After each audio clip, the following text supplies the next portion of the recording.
Olá, amigos do canal PL, sejam muito bem-vindos a mais uma edição da Sessão Nostalgia nessa noite de domingo, nessa noite agradável, né? Hoje vamos contar a história do Mini Dacon 828, esse carrinho engraçadinho que você está vendo aí.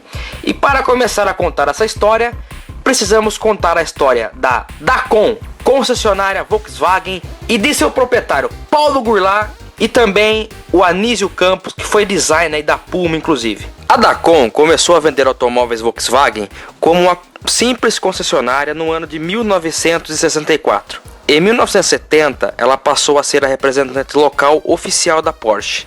O Paulo Goulart, desde 75 ali, ele planejava, ele tinha essa vontade de construir um carro pequeno, compacto para o uso urbano.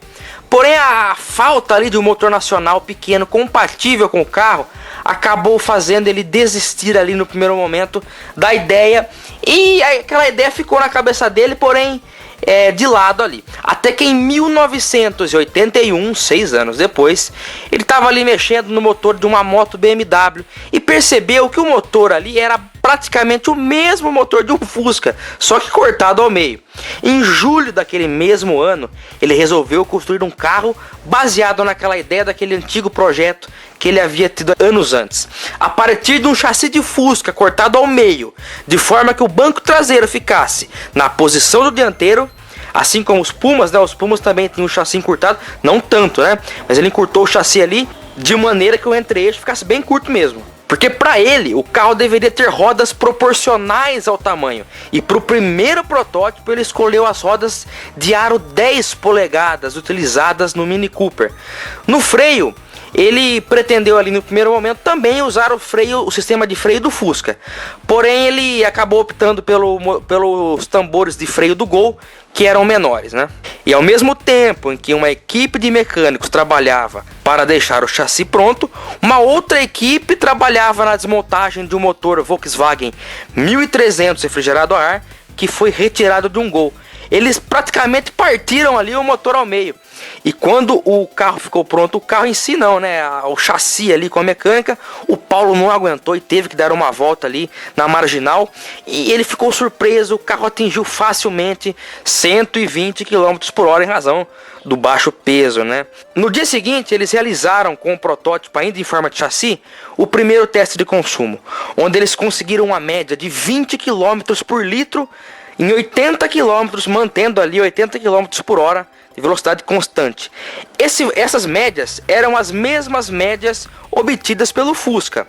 Descobriu-se então que o motor estava trabalhando frio demais, e após diminuir a refrigeração da ventoinha e alguns ajustes ali no carburador, eles conseguiram aumentar essa média de consumo para 22 km por litro nas mesmas condições de rodagem. No final de julho daquele ano, eis que Anísio Campos chega numa visita ali a Paulo Goulart na concessionária e viu aquele chassi no canto e perguntou a ele: que brinquedo é esse? Após Paulo dar a ele todas as explicações, ele pegou uma trena e começou a tirar algumas medidas e especular ideias em sua mente.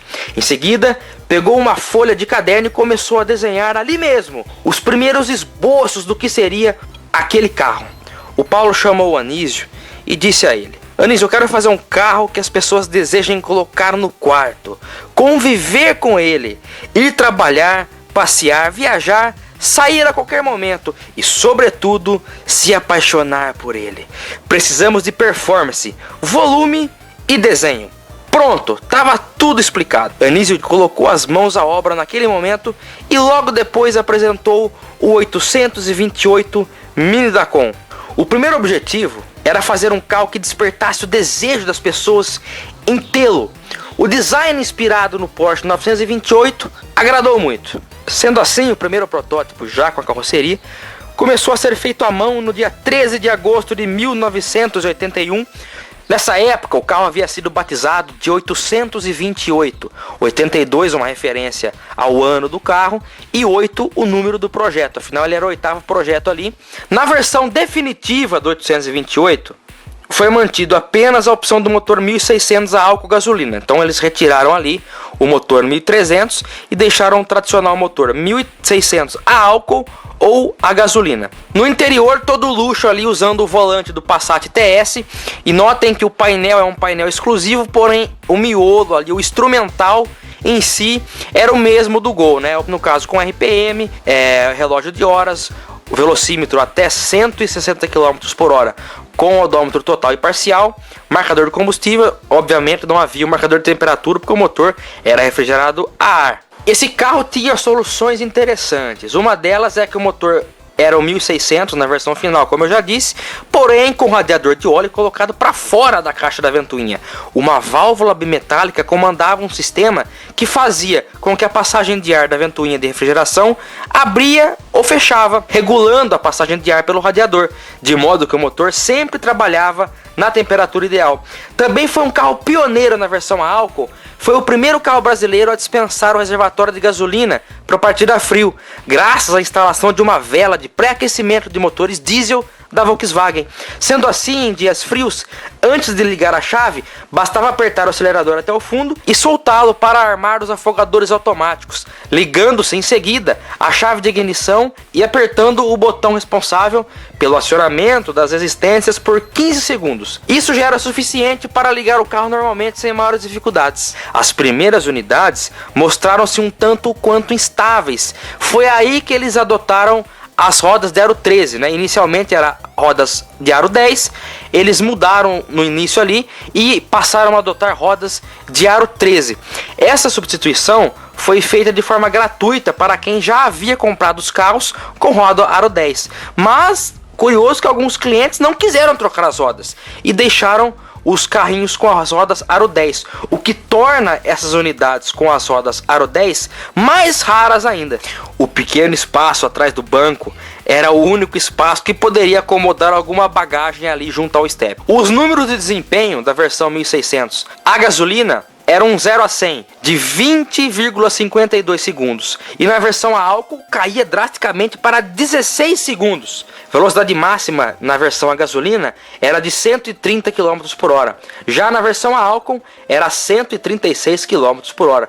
Uma diferença considerável. No início a ideia deles com o 828 era fazer um carro econômico, popular e barato. Mas algumas dificuldades da época, né, em questão de produção, acabou tornando ele mais um brinquedo de luxo atraente para o comprador de maior poder aquisitivo. Ele foi lançado oficialmente em março de 1983. Apenas a versão luxo. Nas avaliações da imprensa da época, o carro se revelou estável, ágil e com um interior surpreendentemente espaçoso. Foi produzido até 1985. No total, foram apenas 48 unidades fabricadas do Mini Dacon 828.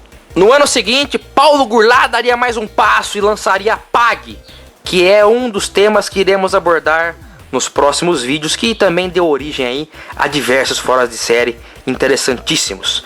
É isso aí, pessoal. Peço que você confira sua inscrição no canal, dê um joinha para nos ajudar e não percam mais edições da Sessão Nostalgia aqui no canal PL, o canal que leva você diretamente para o passado. Um grande abraço a todos e até o próximo vídeo. Tchau!